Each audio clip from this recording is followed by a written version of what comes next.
अब ये देखो एग्जाम्पल नंबर 1 है। एग्जाम्पल नंबर 1 में कहा गया है a particle moves with a central acceleration mu R plus A to the power 4 upon R cube. तो सबसे पहले आपको एक्सीलरेशन मिल गया F equal to mu R plus A to the power 4 upon R cube. लेकिन आगे जाकर calculation जो करनी है वो आपको यू में करनी है, तो आर की जगह तुम 1 अपॉन यू रख दोगे, तो ये हो जाता है म्यू हो जाएगा 1 upon U plus A to the power 4 और यू क्यूब। ये तुम्हारा एक्सीलरेशन आ गया। फिर वो कहता है being projected from an apse. अब दो तरह की कंडीशन आपके क्वेश्चंस में मिली हुई थी, या तो वो एफ से फेंक रहा था या फिर वो एंगल दे रहा था। दो तरह के आपके क्वेश्चंस होते हैं। एफ्स की आपकी कंडीशन होती है कि D you upon D theta जो है वो 0 होना चाहिए एट ए डिस्टेंस ए, और जिस जगह से वो फेंक रहा है, जहाँ से वो फेंक रहा है वहाँ पर डिस्टेंस ए है, यानी कि आर की जो वैल्यू है वो ए है। ये इनिशियल कंडीशन है, स्टार्टिंग की पोजीशन है, तो ये तुम्हारा कांस्टेंट निकालने में काम आएगी। With velocity 2 under root mu, और जिस वेग से फेंक रहा है वो वेग है 2 अंडर रूट म्यू, ये भी इनिशियल वेलोसिटी निकालने में काम आएगा। Prove that it describe the curve R square into 2 plus cos theta root 3 equal to 3a square. अब तुम्हें सिद्ध करके दिखाना है कि जो तुम्हारा कर्व होगा, जो तुम्हारा पार्टिकल होगा, वो इस कर्व पर जो है वो डिस्क्राइब करेगा, यानी कि इस कर्व को निर्माण करेगा। तो सबसे पहले आपके पास f आ चुका है, आप लिखते हैं डिफरेंशियल इक्वेशन ऑफ पाथ। तो ये हो जाता है from differential equation of central orbit. Differential equation central orbit की होती है हमारे पास एच स्क्वायर है U plus D two you upon D theta square equal to होता है एफ अपॉन यू स्क्वायर। अब एफ को यू स्क्वायर से डिवाइड कर देंगे तो ये हो जाएगा म्यू, ये हो जाएगा 1 अपॉन यू क्यूब हो जाएगा, और प्लस यहाँ हो जाएगा ए टू दी पावर 4 यू। अब राइट हैंड साइड में जो वेरिएबल है वो u होता है, लेफ्ट हैंड साइड में वेरिएबल जो होता है हमारा थीटा होता है। तो इंटीग्रेशन करने से पहले हमें मल्टीप्लाई करनी पड़ेगी 2 D you upon D theta से। तो पहले ये मल्टीप्लाई कर देता हूँ, एक स्टेप में आज बढ़ा देता हूँ इसमें, multiply by 2 D you upon D theta. तो ये आपका हो जाता है एच स्क्वायर हो जाता है 2 U D you upon D theta हो जाता है, प्लस यहाँ हो जाता है 2 D you upon D theta D two you upon D theta square equal to mu. U को ऊपर ले आता हूँ तो ये हो जाता है 2 आ जाएगा u to the power -3 D you upon D theta आ जाएगा, plus 2 A to the power 4 u D you upon D theta आ जाएगा। ये आपकी वैल्यू आ जाती है। तो ये हमारा हो गया है। अब डिफरेंशिएशन में अब हम इसे ऐसे लिख सकते हैं, एच स्क्वायर हो गया, अब 2 U D you upon D theta है, ये डिफरेंशिएशन है यू स्क्वायर का, तो हम इसे ऐसे पढ़ सकते हैं d by d theta of u square, plus ये डिफरेंशिएशन है D you upon D theta के होल स्क्वायर का, तो इसे हम पढ़ सकते हैं d upon D theta d you upon D theta का whole square equal to mu. इसे डिफरेंशिएशन बनाने की कोई जरूरत नहीं, तो सीधे सीधे हो जाएगा 2 U to the power -3 D you upon D theta plus 2 A to the power 4 D you upon D theta. अब इसको इंटीग्रेट कर देते हैं। जब हम इसका इंटीग्रेशन करेंगे तो यहाँ पर बताया गया था कि एक टर्म आप एक्स्ट्रा डाल देना, क्योंकि लेफ्ट हैंड साइड में जो फार्मूला हो जाता है वो बी स्क्वायर का फार्मूला बन जाता है, और वो हमारी कांस्टेंट निकालने में मदद करता है। क्योंकि अब आगे जाकर के हमें 2 कांस्टेंट निकालने पड़ते हैं। तो इंटीग्रेशन करेंगे तो यहाँ एक्स टर्म में बी स्क्वायर डाल देते हैं, ये एच स्क्वायर हो जाता है, डी अपॉन डी थीटा हट जाता है, u square plus d you upon D theta का whole square is equal to mu. अब u टू दी पावर -3 है, u टू दी पावर -3 का इंटीग्रेशन करेंगे तो u to the power -2 upon minus का 2 हो जाएगा, 2 से 2 कैंसिल हो जाएगा, माइनस आ जाएगा 1 अपॉन में यू स्क्वायर आ जाएगा, प्लस अब यहाँ यू स्क्वायर अपॉन 2 होगा, 2 से 2 कैंसिल हो जाएगा, plus A to the power 4 U square, plus constant डाल देते हैं 7। ये बन जाती है हमारी इक्वेशन नंबर 1। अब इक्वेशन नंबर 1 बनने के बाद हमें दो कांस्टेंट की ज़रूरत है, एक एच स्क्वायर की ज़रूरत है और एक ज़रूरत है हमें यहाँ C1 की। अब हम इनिशियल कंडीशन पर आते हैं। जो पार्टिकल को फेंका गया है वो X से फेंका गया है और इसकी जो डिस्टेंस है वो है A डिस्टेंस पर है। तो अब हम कंडीशन लगाने जा रहे हैं इनिशियली एट एन X। जब हम X पर जाते हैं तो du/d की वैल्यू 0 हो जाती है। R की वैल्यू हमें A दे रखी है तो U की वैल्यू हो जाती है 1/A। R A हो जाएगा, U 1/A हो जाएगा और यहाँ B हो जाता है 2√μA। B की वैल्यू 2√μA हो जाती है। देखो du/d हो गया, R हो गया, U हो गया और B हो गया 2√μA। अब हमारी वैल्यू बनती है B स्क्वायर की, तो वैल्यू बन जाती है 4μA बन जाएगा।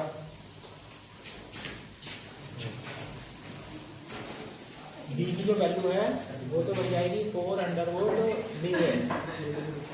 अब यहाँ 4√μA हो गई। U की वैल्यू है 1/A और du/d की वैल्यू है 0। तो ये हो जाता है h²/A² μ। यहाँ बनता है माइनस का A² प्लस यहाँ 1/A² है तो ये A² बन जाएगा और प्लस ही हो जाएगा C1। अब इन दोनों टर्म को अगर हम लेते हैं तो h² की वैल्यू हो जाती है हमारी 4μA³। h² की वैल्यू 4μA³ हो जाती है और यहाँ पर ये A² से A² कैंसिल है तो ये टर्म हमारी कट चुकी है। तो C1 की वैल्यू बन जाती है 4μA। अब C1 की वैल्यू 4μA बन जाती है by equation, put in equation 1। अब इन्हें ले जाकर के हम इक्वेशन नंबर 1 में डाल देते हैं।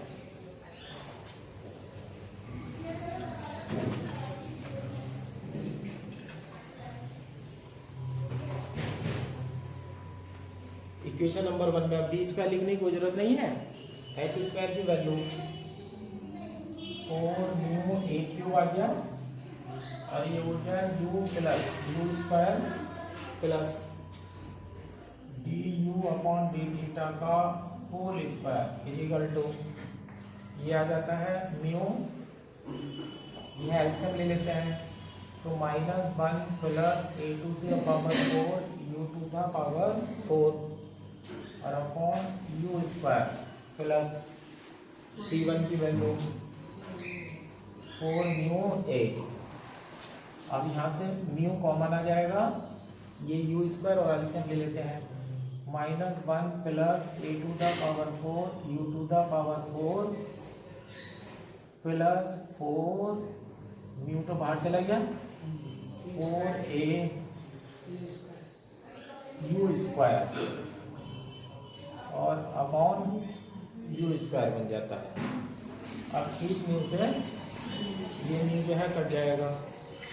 अब यहाँ 4A³ U² है, ये हो जाता है 4A³ हो जाएगा du/d का होल स्क्वायर हो जाएगा is equal to.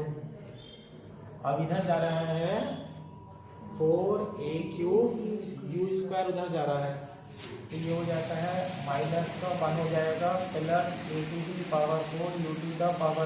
Plus 4A U² upon U² -4A³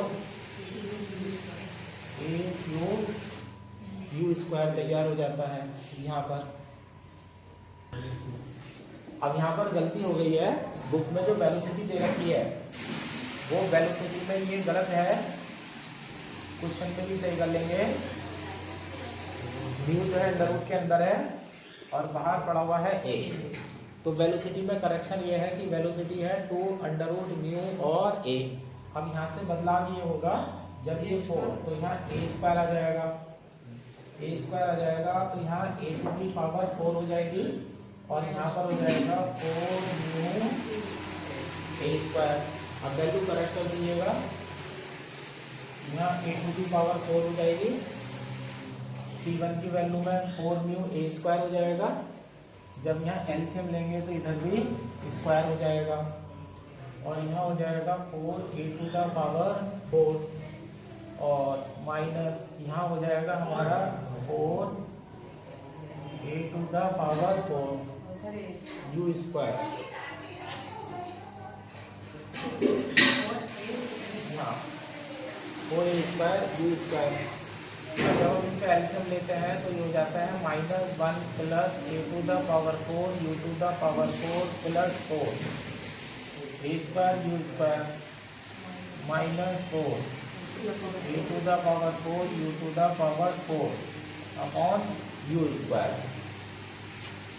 अब ये बन जाता है 4 a⁴ du upon d theta का whole square equal to minus का 1 हो जाता है प्लस 4a² u स्क्वायर हो जाता है। ये हो जाता है -3 a⁴ u⁴ upon u square. अब यहाँ पर 3 टर्म है। अब इसे और आंसर जो लाना है वो कॉस में लाना है, तो अब इसकी कंप्लीटिंग द स्क्वायर की तैयारी कीजिएगा। अब कंप्लीट स्क्वायर अगर बनाना है तो हाईएस्ट पावर a⁴ u⁴ है ना। अब इसमें से जो है यहाँ से 3 हटा लेते हैं, तो यहाँ से 3 बाहर कर लेंगे 3 अपॉन u स्क्वायर। तो ये हो जाता है माइनस का 1/3 हो जाएगा प्लस का 4/3 a² u स्क्वायर हो जाएगा माइनस a⁴ u⁴। अब इसे कंप्लीट स्क्वायर बनाने की तैयारी है।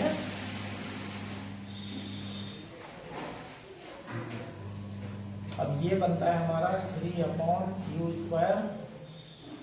यहाँ a² u स्क्वायर है, a² u स्क्वायर के साथ का जो कॉफिशिएंट है वो 4/3 है।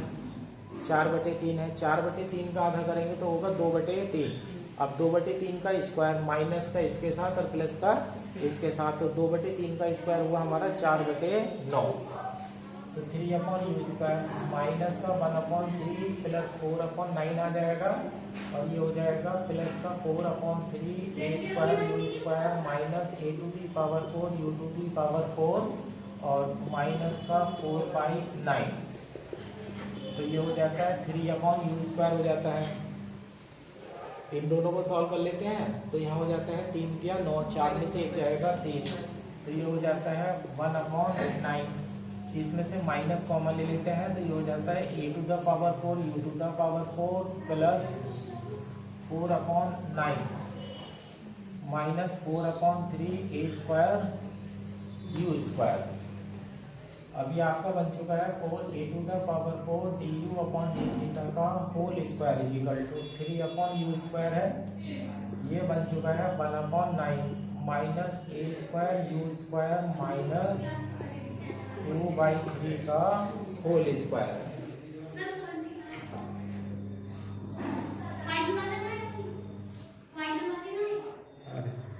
आ रहे हैं अभी 1/9 माइनस a² u स्क्वायर माने 2/3 का होल स्क्वायर। अब हमें इसका जो आंसर लाना है वो कॉस इनवर्स में लाना है। कॉस में आंसर लाना है तो कॉस में आंसर तब आएगा जब आपके पास अंडर रूट के साथ माइनस साइन अटैच होगा। अंडर रूट भी लेते हैं और इसके साथ ही माइनस अटैच कर देते हैं, तो ये हो जाता है 2 हो जाएगा a² हो जाएगा du upon d theta equal to minus का √3 और अपॉन u हो जाता है और ये अंडर रूट में हो जाता है 1/9 minus a² u square minus 2/3 का होल स्क्वायर। ये वैल्यू बन जाती है हमारी। सेपरेट कर लीजिएगा। अब यहाँ a² u स्क्वायर का जब डिफरेंशिएशन करेंगे तो 2 आएगा, a² आएगा और u आएगा, तो 2 भी पड़ा है, a² पड़ा है, u को इधर ले आते हैं तो इधर आ जाता है हमारा 2a² आ जाएगा, u आ जाएगा माइनस आ जाएगा du और अपॉन में अंडर रूट पढ़ते हैं 1/3 का whole square minus a² u square minus 2/3 का होल स्क्वायर और इधर बचता है सिर्फ हमारे पास d थीटा और साथ में अंडर रूट 3 भी है। अंडर रूट 3 के साथ d थीटा बचता है। अब इसके बाद इसका इंटीग्रेशन करते हैं। अब इसको मन मन में t मान लीजिएगा। अब a² u स्क्वायर माइनस 2/3 का अगर डिफरेंशिएशन करा जाए तो 2 आएगा, a² आएगा और u आ जाएगा। ये ऊपर पड़ा हुआ है तो ये t है, ये dt है, तो ये कॉस इनवर्स बन जाएगा। तो ये इंटीग्रेशन का बन जाता है cos inverse a² u square minus 2/3 और यहाँ बन जाता है 1/3। Equal to theta root 3 plus एक नया कांस्टेंट डाल दीजिएगा अब C2, नया कांस्टेंट C2 हो जाता है। U को R में कन्वर्ट कर लीजिएगा, 3 ऊपर आ जाएगा, 3 ऊपर आ जाएगा, तो ये हो जाएगा कॉस इनवर्स 3a² हो जाता है अपॉन r² हो जाता है, और माइनस यहाँ 3 से 3 कैंसिल हो जाएगा, a² अपॉन r², और इजिकल टू में थीटा रूट 3 और प्लस C2 हो जाता है। अब इनिशियली कंडीशन यूज करने जा रहे हैं, initially r equal to a, ये तो गिवन है। अब यहाँ पर कहता हूँ मैं, यहाँ पर जो कांस्टेंट C2 है उसके लिए थीटा तुम्हें इस तरह से चुनना होता है कि तुम्हारा आंसर जो है वो बुक से मैच कर जाए। तो थीटा लेने के लिए हम फ्री होते हैं, r इक्वल टू ये तो हमें दिया गया है। अब यहाँ r की जगह हम a रखते हैं, तो 3a² आपस में कट जाएगा, 3 में से 2 जाएगा तो 1 बनेगा, कॉस इनवर्स 1 की वैल्यू 0 हो जाएगी। तो अब मैं C2 को 0 में डाल देता हूँ, तो यहाँ पर थीटा इक्वल टू 0 से ये इक्वेशन नंबर 2 हो जाती है। तो ये हो जाता है by equation 2 C2 equal to 0।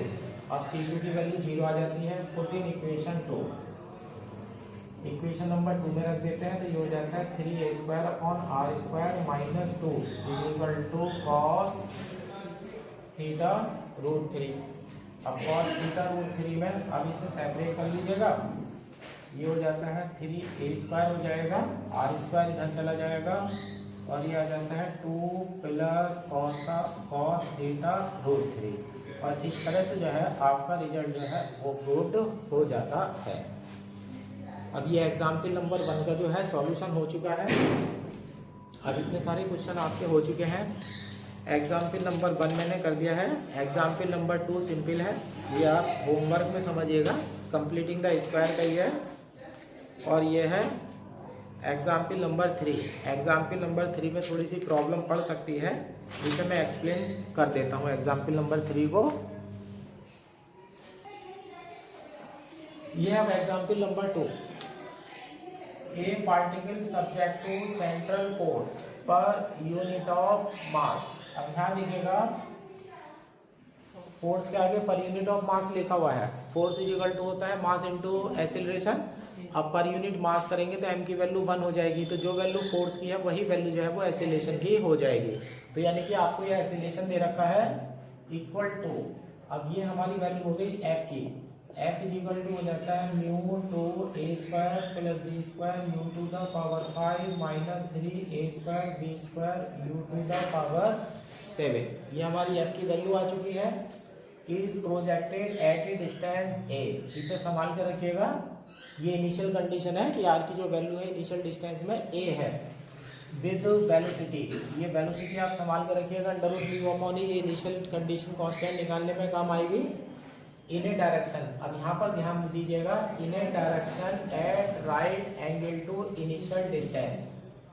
जिस डायरेक्शन में पार्टिकल को फेंक रहा है, जिस डायरेक्शन वो पार्टिकल को फेंक रहा है वो इनिशियल डिस्टेंस के राइट एंगल है, यानी कि इनिशियल डिस्टेंस से 90 डिग्री का एंगल बनाती है। अब इनिशियल डिस्टेंस से इनिशियल डिस्टेंस जो होती है, इनिशियल डिस्टेंस यानी कि रेडियस वेक्टर हो गई हमारी, रेडियस वेक्टर हो गया है, अब उससे 90 डिग्री का एंगल बना रही है। अब इस चीज़ को आप दो तरह से यूज़ कर सकते हैं। एक तरीका ये होता है कि आप फाई की वैल्यू 90 डिग्री डाल लीजिएगा। एक तरीका आप ये डाल लीजिएगा कि फाई की वैल्यू 90 डिग्री हो जाएगी, यानी कि वेलोसिटी की डायरेक्शन और रेडियस वेक्टर की जो डायरेक्शन है वो एक दूसरे से 90 डिग्री का एंगल बनाती है। दूसरा तरीका ये है कि अगर एप्स की डेफिनेशन में जाएंगे, तो अगर आप एप्स की डेफिनेशन खोल करके देखेंगे तो एप्स की डेफिनेशन में ये पाएंगे हम कि जब हमने मैक्सिमा और मिनिमा की कंडीशन लिखाई थी और उसके बाद du/d थीटा को 0 रखा था, तो उसके बाद cot फाई की वैल्यू 0 आई थी। यानी कि आप अगर एप्स वाला हेडिंग खोल करके आप देखते हैं तो उसमें आपको सबसे आखिरी लाइन ये लिखी हुई मिलेगी कि at apse velocity is perpendicular to radius vector. तो यानी कि इस वाले एग्जाम्पल में आपसे डायरेक्ट उसने ये नहीं कहा है कि वो एप्स से फेंक रहा है, वो उसने एप्स की जो सबसे लास्ट का रिजल्ट होता है उस रिजल्ट को आपकी थ्योरी में एक्सप्लेन कर दिया है कि बच्चों को ये बात ध्यान रहती है नहीं रहती है। तो यानी कि हमारा जो एप्स का आर्टिकल है, उस एप्स के आर्टिकल में सबसे आखिरी लाइन में ये लिखवाया गया था कि जो वेलोसिटी होती है वो रेडियस वेक्टर के परपेंडिकुलर होती है, अर्थात 90 डिग्री बनाती है। तो यहाँ पर इसने ये लिखा हुआ है at right angle to initial distance. तो यानी कि अगर इसे आप दो तरीके से कर सकते हैं, फाइव इक्वल टू 90 डिग्री लेकर के P equal to R sine phi लगाएंगे तो भी आपका कांस्टेंट आ जाएगा, और दूसरा फाइव इक्वल टू 90 डिग्री की डेफिनेशन के लिए अगर एप्स यूज करते हैं तो अभी आपका फार्मूला आ जाएगा, तो अभी रिजल्ट आ जाएगा। दोनों केस में ये सेम रहेगा। फिर show that the path is the curve R square is equal to A square cos 2 theta plus B square sine square theta. अब एफ आ चुका है, अब ये ले लेते हैं from differential equation of central orbit. अब मैं इसे शॉर्ट में कर देता हूँ, यहाँ एच स्क्वायर आ जाएगा u plus D two you upon D theta square आ जाएगा, और राइट हैंड साइड में जो वैल्यू होती है उसमें आप f को u स्क्वायर से डिवाइड करते हैं, u स्क्वायर से डिवाइड करते चलिएगा। यहाँ म्यू आ जाएगा 2 आ जाएगा a square plus B square u cube आ जाएगा माइनस यहाँ 3 आ जाएगा a स्क्वायर आ जाएगा b स्क्वायर आ जाएगा u टू दी पावर 5 आ जाएगा। अब इंटीग्रेशन करते हैं, multiply by 2 du upon D theta and integrate. यहाँ एक्स्ट्रा में आप डी स्क्वायर लिख देते हैं, एच स्क्वायर आ जाता है u square plus d you upon D theta का होल स्क्वायर बन जाता है।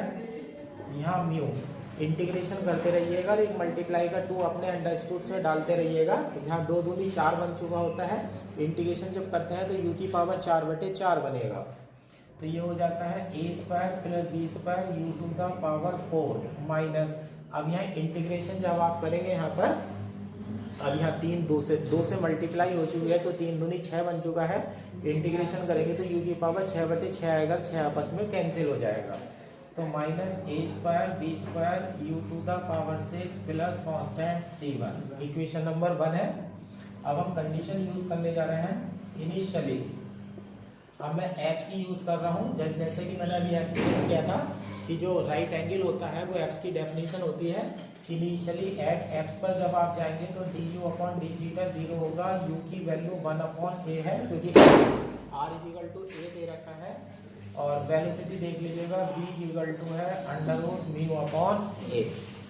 अब यहाँ से उठाइएगा, ये बनता है आपका म्यू अपॉन a स्क्वायर बन जाएगा, और यहाँ बन जाएगा h square upon a square. ये टर्म आपकी 0 में चली जाती है, यहाँ म्यू बन जाता है a square plus b square upon a to the power 4 और माइनस यहाँ जब u की जगह आप 1/a डालेंगे तो ये हो जाएगा minus b square upon a to the power 4 plus 7।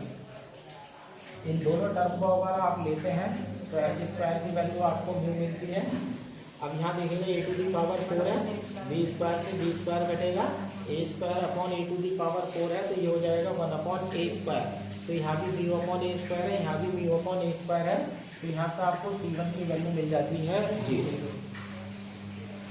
By equation 1 में आप वैल्यू रख लीजिएगा, यहाँ पर h स्क्वायर की वैल्यू में आपका म्यू आ जाता है, ये हो जाता है u square plus d you upon D theta का whole square equal to mu a square plus b square u to the power 4 minus a square b square u to the power 6 plus 0। अब mu से mu जो है आपका cancel हो जाता है। अब u स्क्वायर को उधर ले जाइएगा,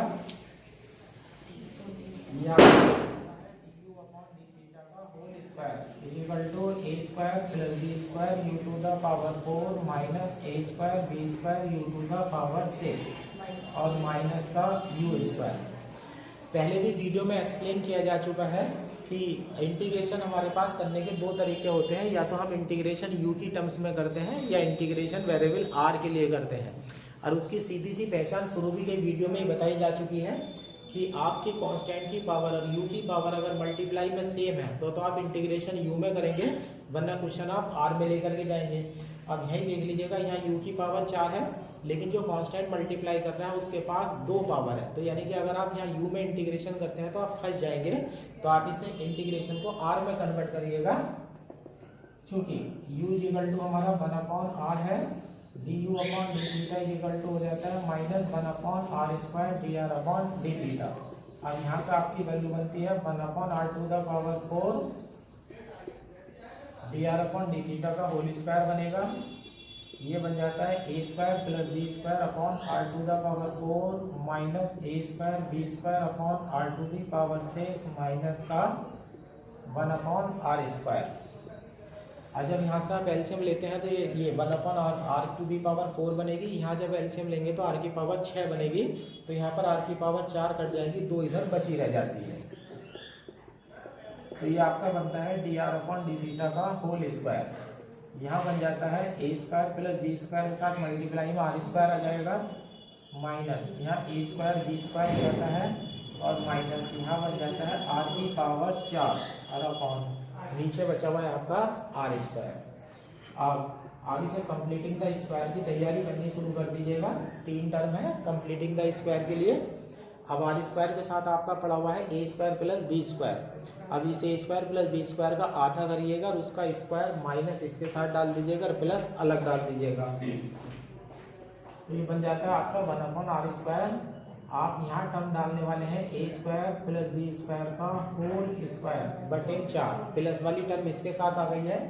अब ये वाली टर्म उठा लीजिएगा, माइनस a² b² और माइनस अब यहाँ डाल दीजिएगा a² + b² अपॉन 4 हो जाता है। और ये आपका प्लस का a² + b² r² बनता है और माइनस बन जाता है r⁴। अब मैं इसे कंप्लीटिंग द स्क्वायर में कन्वर्ट करने वाला हूँ। तो ये आ जाता है dr/d थीटा का होल स्क्वायर बनेगा, 1/r² हो जाएगा। जब आप इधर एलसीएम लेंगे तो ये आपका बनेगा a² + b² का whole square minus 4a² b² और अपॉन 4 बन जाता है। यहाँ से आप माइनस कॉमा ले लेते हैं, ये मैं मंझला ब्रैकेट लगा देता हूँ, तो r⁴ हो जाएगी माइनस a² + b² r² हो जाएगा प्लस a² + b² का होल स्क्वायर और अपॉन 4 हो जाएगा। अब देखिएगा हम धीरे धीरे जो है रिजल्ट पर पहुंचने जा रहे हैं। सर बीच में प्लस आएगा, अभी कर देता हूँ बेटा। सही है ना सही है बेटा, साइन चेंज हो गया, माइनस कॉमन लिया है, इनके साइन चेंज हो गए, ये प्लस का हो जाएगा, ये प्लस का हो जाएगा, ये माइनस का हो जाएगा। अब यहाँ देखिएगा a² + b² का whole square minus 4a² b² है। आपके पास एक फार्मूला होता है 9th क्लास में कि अगर आप a - b का होल स्क्वायर लिख रहे हैं तो आप लिख सकते हैं a + b का होल स्क्वायर माइनस का 4ab। अब ये वाला फार्मूला यहाँ अप्लाई कर दीजिएगा तो आपका बनता है dr/d थीटा का whole square equal to 1/r²। तो ये बन जाता है a² - b² का होल स्क्वायर अपॉन 4 माइनस, और यहाँ पर मैं ब्रैकेट लगा देता हूँ, ये बनता है मेरा r² - a² + b² बाई यहाँ 4 है तो यहाँ अपॉन 2 का होल स्क्वायर। ये वैल्यू बन जाती है। आंसर कॉस स्क्वायर और साइन स्क्वायर में लाना है। पहले क्वेश्चन का आंसर है जिसमें कॉस स्क्वायर भी है और साइन स्क्वायर भी है, तो आप क्वेश्चन को 2 थीटा में लेकर के चलेंगे क्योंकि कॉस 2 थीटा ही एक ऐसी वैल्यू होती है जिससे कॉस स्क्वायर भी बनाया जा सकता है और साइन स्क्वायर भी बनाया जा सकता है। और कॉस बनाने के लिए जब आप अंडर रूट लेंगे तो आप एक माइनस लगा दीजिएगा, dr/d theta equal to minus का 1/r है और ये हो जाता है under root a² - b² upon 2 का whole square minus r² minus a² + b² by 2 का होल स्क्वायर। अब यहाँ पर आपको मन मन में टी मानना पड़ेगा। मन मन में टी मानने गए तो r² का जो डिफरेंशिएशन होगा वो 2r होगा। अब देखिएगा r तो आपके पास है लेकिन 2 नहीं है, तो जब आप इसे सेपरेट करेंगे तो आप एक 2 से मल्टीप्लाई डाल दीजिएगा। तो यहाँ से आपका हो जाता है आपका -2dr हो जाएगा, अंडर रूट में हो जाता है a² - b² बाई 2 का whole square minus r² minus a² + b² by 2 का whole square equal to 1 2 extra डाला गया है, ये हो जाता है 2d थीटा। अब आप इसे इंटीग्रेट कर दीजिएगा तो ये आपका आ जाता है कॉस इनवर्स आ जाएगा ऊपर आ जाएगा r square minus A square plus B square by 2, नीचे आ जाता है a square minus B square by 2 is equal to 2 theta और प्लस कांस्टेंट C2 तैयार कर लीजिएगा। अब वैल्यू आपकी आर में आ रही है। अब देखिएगा कांस्टेंट C2 लेने चलते हैं। Equation number 2 given initially r equal to a, ये तो वैल्यू गिवन है आपकी आर इक्वल टू ए, ये दूरी से आपने पार्टिकल को फेंका था, लेकिन थीटा थोड़ा सा एडजस्ट करते हैं। देखिएगा अगर हम आर की जगह यहाँ ए स्क्वायर रखते हैं तो ये 2a स्क्वायर हो जाएगा माइनस ए स्क्वायर माइनस बी स्क्वायर, तो a square minus B square by 2 आएगा। नीचे भी a square minus B square by 2 पड़ा हुआ है, दोनों आपस में कट के 1 देंगे और कॉस इनवर्स 1 की वैल्यू होती है 0, तो यानी कि 0 इधर आ रहा है, तो थीटा भी आप 0 में डाल दीजिएगा। थीटा इक्वल टू 0 ब्रैकेट में लिख दीजिएगा से। जब ये वैल्यू आप इधर रखते हैं तो इधर बन जाता है cos inverse A square minus A square plus B square by 2 upon A square minus B square by 2 0 plus C2, तो C2 इक्वल टू ऊपर cos inverse A square minus B square by 2 A square minus B square by 2 is equal to cos inverse 1 बनेगा, value आ जाएगी 0। Put in equation 2, equation 2 में value रख दीजिएगा, cos inverse उधर ले जाइएगा, तो ये बन जाता है R square minus A square plus B square by 2 is equal to A square minus B square by 2 और इधर आ जाता है कॉस 2 थीटा।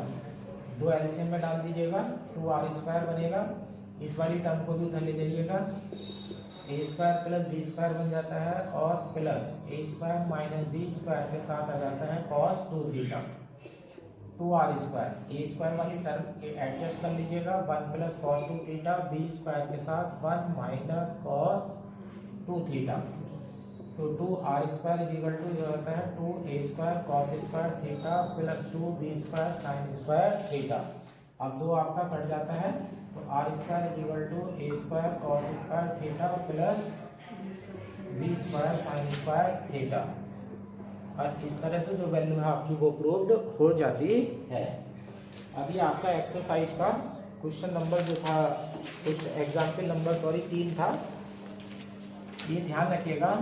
जो एग्जाम्पल नंबर 4 है ये कई बार आया हुआ है, लेकिन एग्जाम्पल नंबर 4 में जो बुक में एसिलेशन दे रखा है उसमें थोड़ा सा करेक्शन है। हर बुक में लिखा हुआ है, इसमें फोर्स लिखा हुआ है एम यू अपॉन डिस्टेंस का स्क्वायर। अच्छा है ना, पुरानी किताब में इसमें स्क्वायर लिखा हुआ है, जो नई पुरानी किताब है उसमें स्क्वायर लिखा हुआ मिलेगा, और जो नई किताब है उसमें क्वेश्चन करेक्शन होकर के आया है क्यूब, है ना, यहाँ पर क्यूब है। ये स्पेशल बहुत अच्छा सवाल है और इसमें ध्यान रखिएगा, इसे आप आसानी से कर सकते हैं। tan इनवर्स इसमें लाना है और इस क्वेश्चन को हमेशा ध्यान रखना, इसके आंसर को भी याद रखना, क्योंकि जब एग्जाम में ये 2 बार एग्जाम में सवाल आया हुआ है तो दोनों बार किताब में गलत आया था। मतलब एग्जामिनेशन पेपर में जो ये क्वेश्चन आता है वो आज तक 2 बार जो आया है वो दोनों बार गलत आया है। जो क्वेश्चन पेपर में लिखा हुआ था वो डिस्टेंस की पावर 2 लिखी हुई थी, क्योंकि पुरानी किताबों में क्वेश्चन में डिस्टेंस का स्क्वायर होता था, तो यहाँ पर इसलिए डिस्टेंस का स्क्वायर ही क्वेश्चन में आता था, लेकिन बच्चों का आंसर नहीं आ जाता था। तो उन्हें ये सिखाया जाता था कि अगर ये क्वेश्चन एग्जाम में आता है तो आप इसमें करेक्शन करके जो है क्वेश्चन का आंसर लाएंगे, अदरवाइज इसका आंसर नहीं हो सकता। तो एग्जाम्पल नंबर 4 होमवर्क में चला जाएगा, एग्जाम्पल नंबर 5 भी जो है होमवर्क में चला जाएगा, एग्जाम्पल नंबर 5 होमवर्क में चला जाएगा, एग्जाम्पल नंबर 6 होमवर्क में चला जाएगा, और ये एग्जाम्पल नंबर 7, यानी कि आज आपका होमवर्क ये है एग्जाम्पल नंबर 1 to 6। 2 मैंने करा दिए हैं, 4 आप कर सकते हैं। 1 से लेकर के 6 तक के एग्जाम्पल आप कंप्लीट कर लीजिएगा और 1 या 2 वीडियो में सारे एग्जाम्पल कंप्लीट हो जाएंगे।